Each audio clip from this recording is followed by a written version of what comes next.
Rafael Nadal's latest French Open triumph might just have been his greatest after overcoming a tough draw to claim the top honors at Roland Garros once again. Rafael Nadal secured the greatest French Open triumph of his career last year despite the seeding process leaving McEnroe frustrated and the Spaniard with a mountain to climb in order to claim the top prize at Roland Garros. Nadal, who will miss this year's edition of the tournament due to a long-term injury sustained at the Australian Open back in January, has earned more titles in Paris than any other player and is widely regarded as the king of clay as a result of his unmatched prowess on the surface. Nadal has won the French Open on no less than 14 occasions over the course of his career, but it could be argued that none were better than his impressive triumph at Roland Garros last year. The 36-year-old, who was struggling with a chronic foot problem at the time,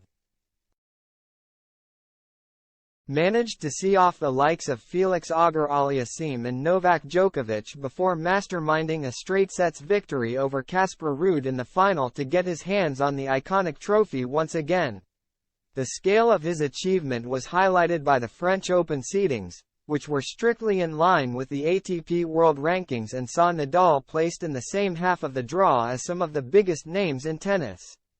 The likes of Djokovic, Carlos Alcaraz and Alexander Zverev were also in the top half alongside Nadal, who was the world's fifth best player according to the rankings 12 months ago. It meant that Nadal was forced to do battle with Djokovic in a quarterfinal meeting for the ages, which left McEnroe questioning why he was not placed in the other side of the draw in order to increase the likelihood of such a matchup taking place in the final as opposed to the last 8.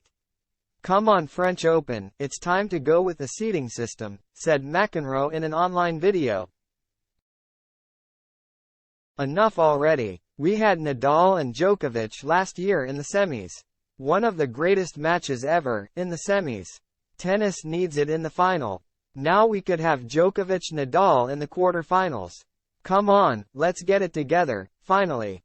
Nadal was undeterred by his bad luck in terms of the draw, though, as he went on to defeat Djokovic in a 4-set thriller that lasted for more than 4 hours and will be fondly remembered by tennis fans worldwide for years to come.